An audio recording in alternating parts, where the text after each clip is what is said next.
Metro news కి స్వాగతం. ముందుగా ముఖ్యాంశాలు. వెలగపూడి సచివాలయంలో రేపు కేబినెట్ భేటీ. ఈ కేబినెట్ ను మరలా నిర్వహించనున్న సీఎం చంద్రబాబు.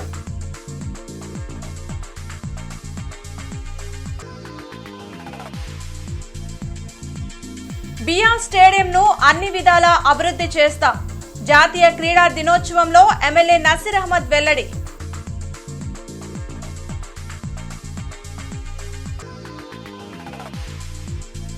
నగరంలో పర్యటించిన కమిషనర్ పులి శ్రీనివాసులు ఖాళీ స్థలాలు, పార్కులు, త్రాగునీటి సరఫరా, పారిశుద్ధ్య పనుల పరిశీలన.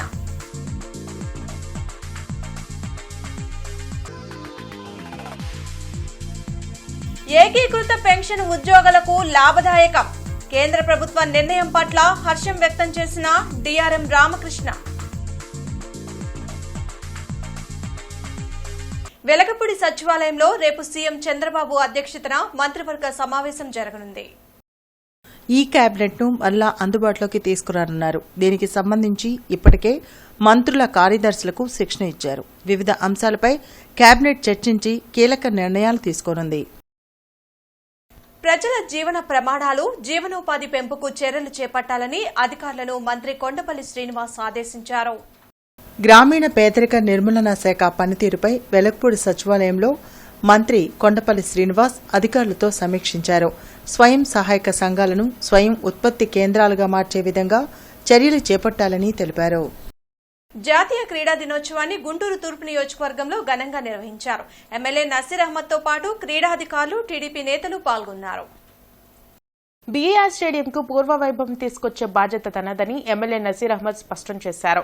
జాతీయ క్రీడా దినోత్సవం సందర్భంగా బీఆర్ స్టేడియంలో నిర్వహించిన కార్యక్రమంలో నజీర్ అహ్మద్ తో పాటు కార్పొరేటర్ మీరావలి పాల్గొన్నారు. క్రీడలపై ప్రజల్లో మక్కువ పెంచేందుకు కూటమి ప్రభుత్వం చర్యలు తీసుకుంటుందని చెప్పారు. నగరంలో ఆహ్లాదకర వాతావరణం కోసం అన్ని పార్కులను అభివృద్ధి చేయనున్నట్లు ఎమ్మెల్యే పేర్కొన్నారు. క్రీడలతో మానసిక, శారీరక దృఢత్వాన్ని పొందవచ్చని అన్నారు. ముఖ్యంగా ఈరోజు రాష్ట్ర ప్రభుత్వం ఏర్పడ్డ తర్వాత క్రీడలకు ఉన్నటువంటి ప్రాధాన్యత ప్రతి ఒక్కరికి కూడా తెలియజేసేటువంటి విధంగా క్రీడా మైదానంలో గత ప్రభుత్వంలో మురకనబడినటువంటి పరిస్థితులు మనందరం కూడా గమనించాం. ఈరోజు నగరంలో ఉన్నటువంటి పార్కులు కానీ, క్రీడా మైదానాలు కానీ పూర్తిగా అభివృద్ధి చేసేటువంటి దిశగా ప్రభుత్వం ముందుకు సాగుతూ ఉంది. గుంటూరు నగరంలో ఉన్నటువంటి బ్రహ్మానందరెడ్డి స్టేడియానికి కూడా అవసరమైనటువంటి నిధులు ఖేలో ఇండియా కార్యక్రమం ద్వారా అవసరమైనటువంటి నిధులను సేకరించేటువంటి కార్యక్రమంలో ఉన్నాం. డిపిఆర్ ద్వారా అవసరమైనటువంటి బ్యాడ్మింటన్ కోర్ట్ కానీ, జిమ్నాస్టిక్స్ కానీ, యోగా కానీ, అలాగే క్రికెట్ కానీ, అలాగే బాస్కెట్బాల్ కానీ అనేక ఈవెంట్స్ని ఈరోజు ప్లాన్ చేస్తూ అవన్నీ కూడా డెవలప్ చేసేటువంటి కార్యక్రమాన్ని కూడా తీసుకోబోతున్నాం అని చెప్పి తెలియజేస్తూ, కేంద్ర ప్రభుత్వం తీసుకొచ్చిన ఏకీకృత పెన్షన్ స్కీమ్ వలన కేంద్ర ప్రభుత్వ ఉద్యోగులకు కనీస పెన్షన్ భరోసా లభిస్తుందని Guntur railway divisional manager Ramakrishna తెలిపారు. పట్టాభిపురంలోని డిఆర్ఎం కార్యాలయంలో ఆయన మీడియాతో మాట్లాడారు. ఈ పెన్షన్ స్కీమ్ వల్ల వివిధ స్థాయిల్లోని ఉద్యోగులకు వారి వేతనంకు తగ్గట్టుగా కనీస పెన్షన్ అందుతుందని వివరించారు.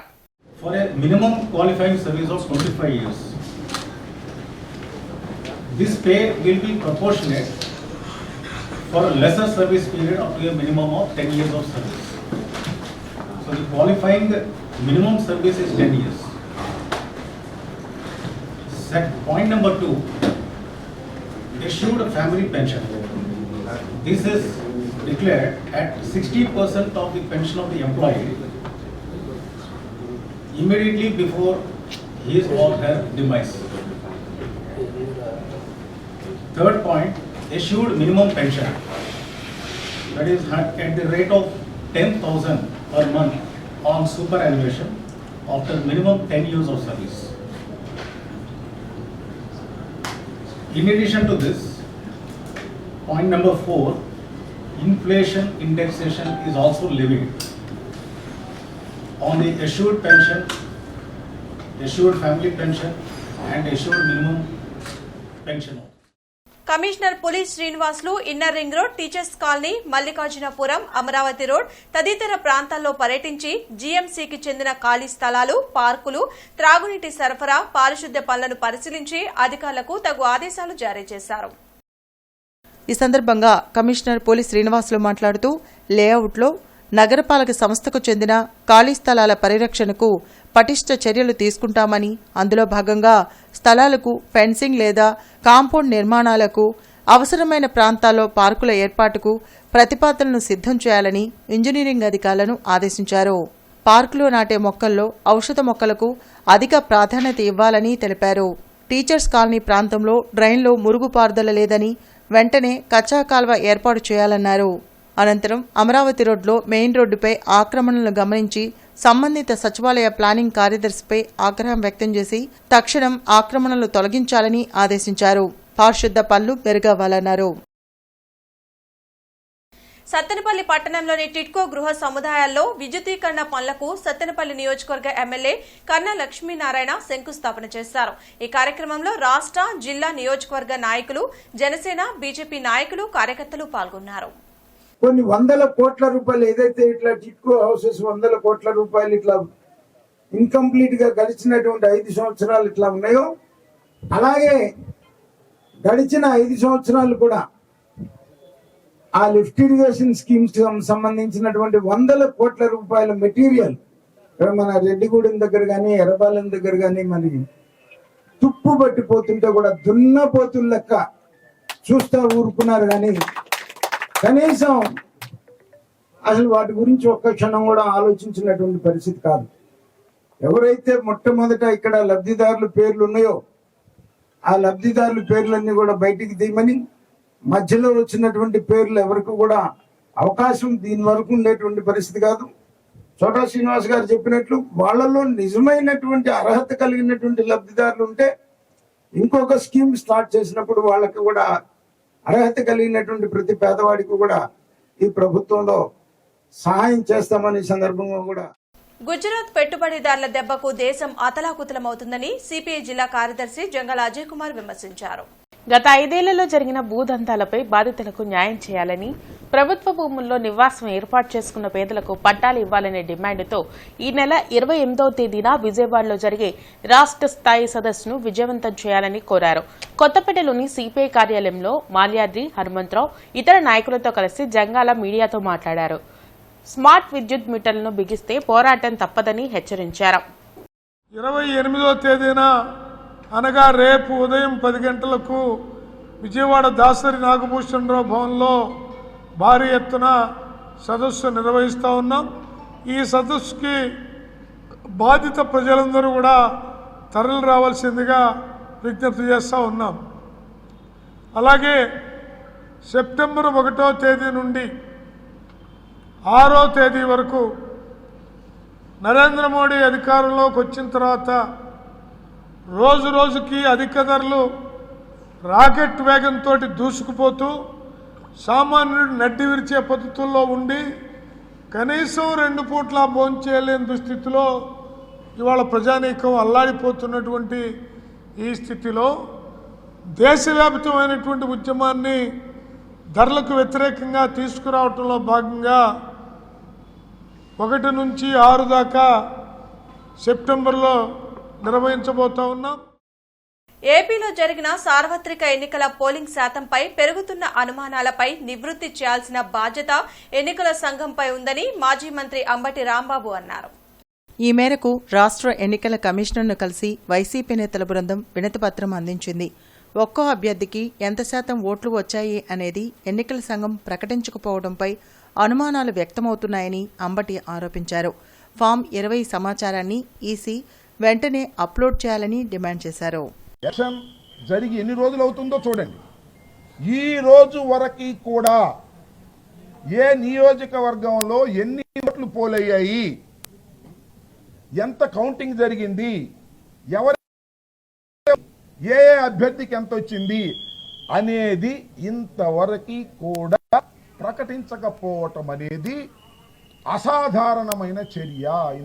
జేకేసీ కాలేజ్ సెంటర్ వద్ద ఉన్న జంక్షన్ ను ఈ రోజు నుండి మూసివేస్తున్నట్లు వెస్ట్ ట్రాఫిక్ సీఐ శ్రీనివాసరావు తెలిపారు. ఈ సందర్భంగా జేకేసీ కాలేజ్ వైపు నుంచి వచ్చే వాహనదారులు గుజ్జనగూళ్ల వైపు వెళ్లడానికి సిద్ధార్థనగర్ ఫస్ట్ లైన్ ఆర్చ్ ఎదురుగా ఉన్న యూటర్న్ వద్ద కుడివైపు మలుపు తీసుకుని గుజ్జనగూళ్ల వైపు వెళ్లాలని తెలిపారు. అలాగే కొరటిపాడు వైపు నుంచి వచ్చే వాహనదారులు జేకేసీ కాలేజ్ వైపు వెళ్లడానికి గుజ్జనగూళ్ల రిలయన్స్ ట్రెండ్స్ షాపింగ్ కాంప్లెక్స్ కి ఎదురుగా ఉన్న రైట్ యూటర్న్ తీసుకుని జేకేసీ కాలేజ్ వైపు వెళ్లాలన్నారు. అలాగే గుజ్జనగూళ్ల నుండి కొరటిపాడు వైపు వెళ్లే వాహనదారులు నేరుగా వెళ్లాలన్నారు. గుజ్జనగూళ్ల నుంచి జేకేసీ కాలేజ్ వైపు వెళ్లే వాహనదారులు శ్రేష్ఠ హాస్పిటల్ నుండి లెఫ్ట్ టర్న్ తీసుకోవాలని తెలిపారు. గుంటూరు ప్రజలందరికీ వెస్ట్ ట్రాఫిక్ పోలీస్ తరఫున ఒక చిన్న విన్నపము. ఈరోజు జేకేసీ కాలేజ్ జంక్షన్ని పూర్తిగా క్లోజ్ చేయడం జరిగింది. ప్రజలందరూ కూడా సహకరించవలసిందిగా కోరుతున్నాము. రోజు మనకి జేకేసీ కాలేజ్ చిన్న రింగ్ రోడ్డు ట్రాఫిక్ హెవీ అయిపోతుంది. ఇక్కడ హాస్పిటల్ శ్రేష్ఠ హాస్పిటల్ వల్ల కానీ ఎదురుగా ఉన్న డీమార్ట్ వల్ల ముఖ్యంగా బాగా ట్రాఫిక్ ఆపోజిట్లో రావడం వల్ల ట్రాఫిక్ జామ్ అవుతుంది. మేము చేసే కొన్ని సూచనలు మీరు కనుక పాటించినట్లయితే కొంచెం దూరం ఎక్కువైనా కానీ మీకు సేఫ్టీ పాయింట్ ఆఫ్ వ్యూలో ఇబ్బంది ఉండదు. At the same time traffic ఎక్కడ కూడా జామ్ అవ్వదు. మీరు ఆర్టీఓ ఆఫీస్ నుంచి జేకేసీ కాలేజీ మీదుగా ఫర్ ఎగ్జాంపుల్ కొరటిపాడు వెళ్ళాలనుకుంటే ఫ్రీ లెఫ్ట్ తీసుకొని వెళ్ళడానికి మెయిన్ రూట్ ఉంది. లేదనుకుంటే కేఎల్పీ స్కూల్ పక్క నుంచి కూడా లెఫ్ట్ టర్న్ తీసుకొని సిద్ధార్థనగర్ ఆర్చీ దగ్గర నుంచి బయటకు వచ్చి వెళ్ళిపోవచ్చు. అలాగనే కొరటిపాడు నుంచి జేకేసీ కాలేజీకి వెళ్ళదలుచుకున్న వారు ఇక్కడ మనం యూటర్న్ కట్ చేసాం కాబట్టి డీమార్ట్ పక్కన ఉన్న రిలయన్స్ ట్రెండ్స్ ఆపోజిట్లో మేము యూటర్న్ ఓపెన్ చేస్తున్నాము. మీరు సర్కిల్ దాకా కూడా వెళ్ళాల్సిన పని లేదు. గుజ్జలగూడ సర్కిల్కి ముందే ఉన్న యూటర్న్ని మీరు యూటిలైజ్ చేసుకోవచ్చు. స్టాపర్ బోర్డ్స్ కూడా పెట్టున్నాము. అక్కడ యూటర్న్ తీసుకొని జేకేసీ కాలేజీలోకి ఫ్రీగా వెళ్ళిపోవచ్చు. మీకు ఎక్కడ కూడా ఎటువంటి ఇబ్బంది ఉండదు. మార్కెట్ సెంటర్లోని హిందూ కళాశాలలో మల్టీమీడియా విభాగపు ఆధ్వర్యంలో ఫోటో ఎగ్జిబిషన్ జరిగింది. కార్యక్రమాన్ని కళాశాల ప్రిన్సిపల్ మల్లికార్జున ప్రసాద్ ప్రారంభం చేయగా కళాశాల allied courses director doctor G Umamaheswararao జ్యోతి ప్రజ్వలన చేశారు. కళాశాల సెక్రటరీ చెరువు రామకృష్ణమూర్తి ప్రదర్శనను తిలకించి విద్యార్థులను అభినందించారు. మల్టీమీడియా విభాగాధిపతి సంధ్య మాట్లాడుతూ తమ విద్యార్థులు అనేక చిత్రాలను గీసి ప్రదర్శించారని అన్నారు. డిగ్రీ విద్యార్థులు అందరూ కూడా ఈ ప్రదర్శనను తిలకించాలని తెలిపారు.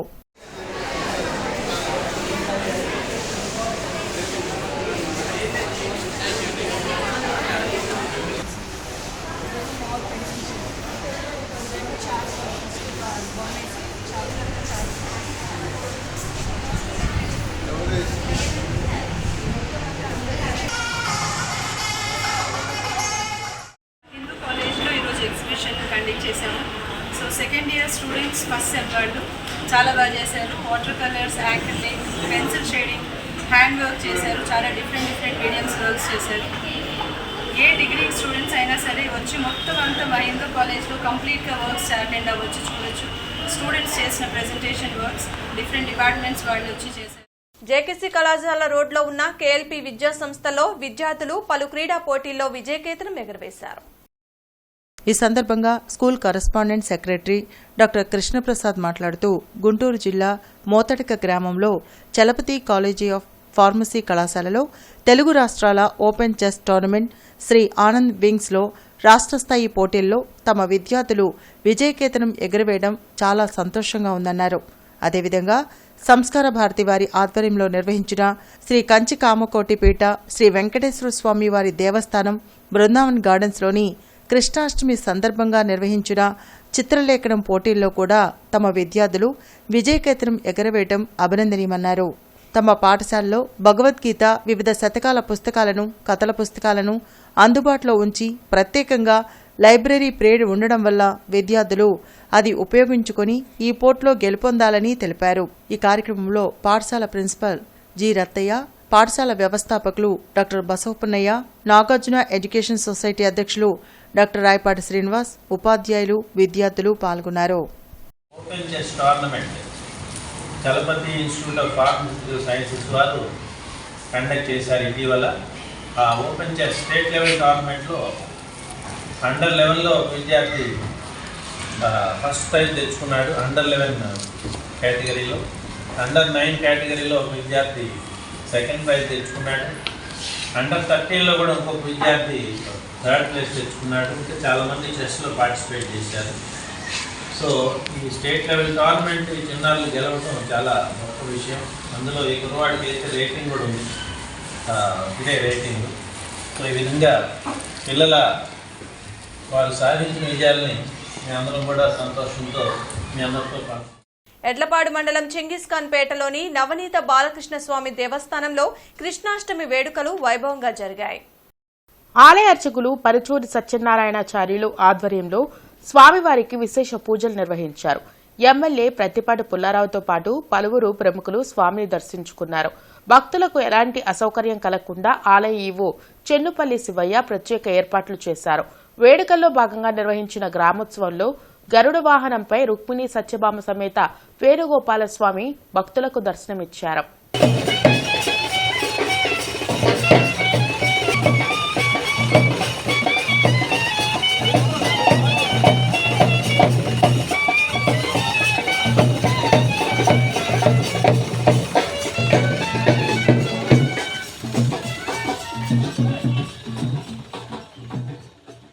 రైతాంగ పోరాటాలపై ఎంపీ కంగనా చేసిన వ్యాఖ్యలను తీవ్రంగా ఖండిస్తున్నట్లు ఆంధ్రప్రదేశ్ రైతు సంఘం ప్రధాన కార్యదర్శి ప్రసాద్ తెలిపారు. కొత్తపేటలోని సిపిఐ కార్యాలయంలో రైతు సంఘ నాయకులతో కలిసి ఆయన మీడియాతో మాట్లాడారు. రైతుల ఉద్యమంతో దిగొచ్చిన ప్రధాని మోడీ నల్ల చట్టాలను రద్దు చేస్తామని ప్రకటించి వాటిని ఆచరణలో పెట్టలేదని మండిపడ్డారు. దేశానికి ఆహారం అందిస్తున్న రైతుల పట్ల హేయంగా మాట్లాడుతున్న బీజేపీ నేతలకు తగిన బుద్ధి చెప్తామని ఆయన హెచ్చరించారు. రేపు 1వ తారీఖు సెప్టెంబర్ 1వ తేదీన దేశవ్యాప్తంగా అఖిల భారత కిసాన్ సభ పిలుపులో భాగంగా ఈ రాష్ట్రంలో రైతాంగాన్ని సమీకరించి గ్రామాన రైతు సంఘ పతాకాలను ఆవిష్కరించడంతో పాటు ఇవాళ రైతాంగం ఏదైతే రైతాంగానికి కేంద్ర ప్రభుత్వం హామీ ఇచ్చిందో అట్లాగే ఈ రాష్ట్ర ప్రభుత్వం ఎన్నికల సమయంలో ఏవైతే హామీ ఇచ్చారో వాటన్నిటినీ కూడా అమలు చేయాలనేటువంటి డిమాండ్లతో ఇవాళ ఈ రాష్ట్రంలో గ్రామాన ప్రచారం నిర్వహించబోతా ఉన్నాం. సిఐటియు జిల్లా కార్యాలయంలో భవన నిర్మాణ కార్మిక సంఘం జిల్లా కమిటీ సమావేశం బి సత్యనారాయణ అధ్యక్షతన జరిగింది. ఈ సందర్భంగా యూనియన్ జిల్లా ప్రధాన కార్యదర్శి దండా లక్ష్మీనారాయణ మాట్లాడుతూ టీడీపీ ప్రభుత్వం అధికారంలోకి వచ్చి 3 నెలలు గడుస్తున్నా నేటికి భవన నిర్మాణ కార్మికుల సమస్యల పరిష్కారానికి రాష్ట్ర ప్రభుత్వం దృష్టి పెట్టకపోవడం బాధాకరమని అన్నారు. యువగళం పాదయాత్ర టీడీపీ ఉమ్మడి మేనిఫెస్టోలో భవన నిర్మాణ సంక్షేమ బోర్డును పునరుద్ధరిస్తామని హామీ ఇచ్చి ఇప్పుడు దానిని గాలికొదిలేయడం సరికాదని అన్నారు. తక్షణమే భవన నిర్మాణ సంక్షేమ బోర్డును పునరుద్ధరించాలని, సంక్షేమ బోర్డులో పెండింగ్లో ఉన్న క్లెయిమ్స్ పరిష్కరించాలని డిమాండ్ చేశారు. ఇసుక ఉచితంగా ఇస్తున్నామని రోజు ఆర్భటపు ప్రకటనలే తప్ప వాస్తవం అందుకు విరుద్ధంగా ఉందని ఆవేదన వ్యక్తం చేశారు. రాష్ట్ర ప్రభుత్వ భవన నిర్మాణ వ్యతిరేక విధానాలను నిరసిస్తూ ప్రచార కార్యక్రమాన్ని నిర్వహించనున్నట్లు తెలిపారు. కార్యక్రమంలో గుంటూరు నగర కార్యదర్శి SK Kasimvali, Koteswararao, G Srinivasarao, T Srinivasarao తదితరులు పాల్గొన్నారు. రాష్ట్రంలో టీడీపీ అధికారంలోకి వచ్చిన తర్వాత భవన నిర్మాణ కార్మికుల సమస్యల పరిష్కారం అవుతాయని భవన నిర్మాణ కార్మికులందరూ చాలా ఆశతో ఉన్నారు. కానీ ఆచరణలో ఒక్క సమస్య కూడా ఈరోజు పరిష్కారం కాక కార్మికులు చాలా ఇబ్బందులకు గురవుతున్న పరిస్థితి ఈరోజు జిల్లాలో కానీ రాష్ట్రంలో కానీ కనబడుతుంది. ప్రధానంగా ఈ ప్రభుత్వాన్ని భవన నిర్మాణ కార్మికులు సంక్షేమ బోర్డు పునరుద్ధరించాలని ప్రధానంగా కోరుకున్నారు.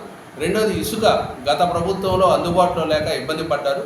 ఈ ప్రభుత్వంలోనైనా ఇసుక అందుబాటులోకి వస్తుందని చెప్పేసి చాలా ఆశలు పెట్టుకున్నారు.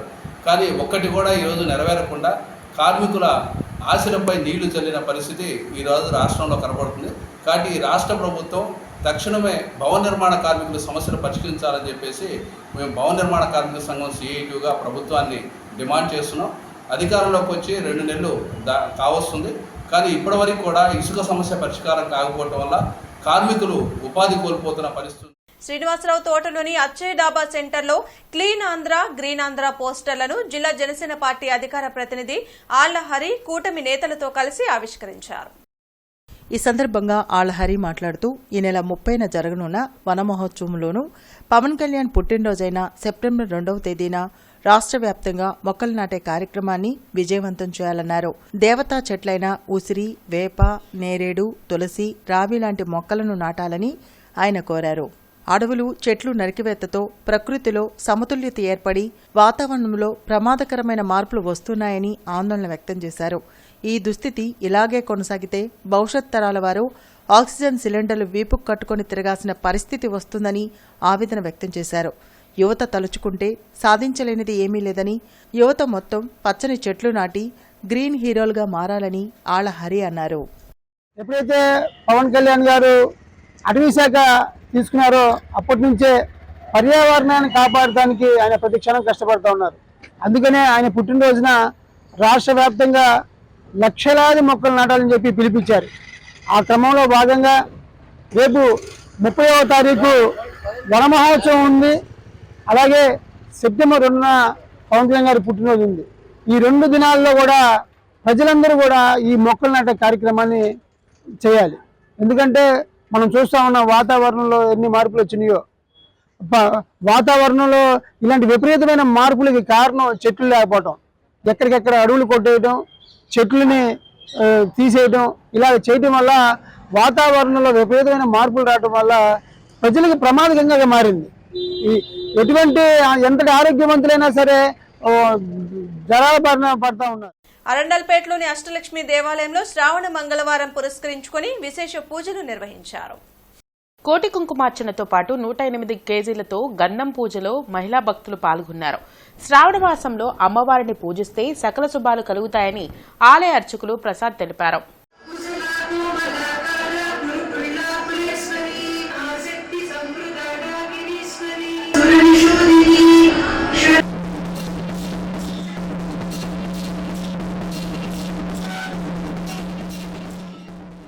విశేషంగా 108 కేజీల గంధం పూజ కార్యక్రమం అమ్మవారికి జరుగుతుంది.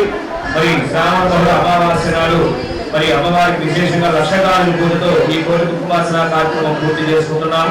మరి గత 4 మంగళవారాలుగా అమ్మవారికి విశేష పూజా కార్యక్రమాలు పూర్తి చేసుకుని 4వ మంగళవారం ఆ మంగళగౌరి దేవత ప్రీత్యర్థం 108 కేజీల గంధం పూజ కార్యక్రమం జరుగుతుంది. వార్తలు ముగించే ముందు ముఖ్యాంశాలు మరోసారి. వెలగపూడి సచివాలయంలో రేపు కేబినెట్ భేటీ. ఈ కేబినెట్ ను మరలా నిర్వహించనున్న సీఎం చంద్రబాబు.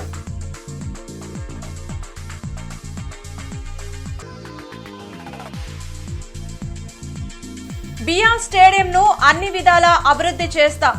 జాతీయ క్రీడా దినోత్సవంలో ఎమ్మెల్యే నసీర్ అహ్మద్ వెల్లడి.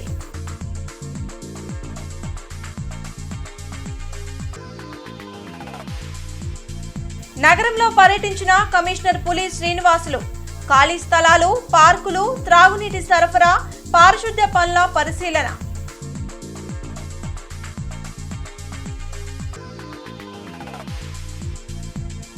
ఏకీకృత పెన్షన్ ఉద్యోగులకు లాభదాయకం. కేంద్ర ప్రభుత్వ నిర్ణయం పట్ల హర్షం వ్యక్తం చేసిన డిఆర్ఎం రామకృష్ణ. ఈ వార్తలు ఇంతటితో సమాప్తం. నమస్కారం.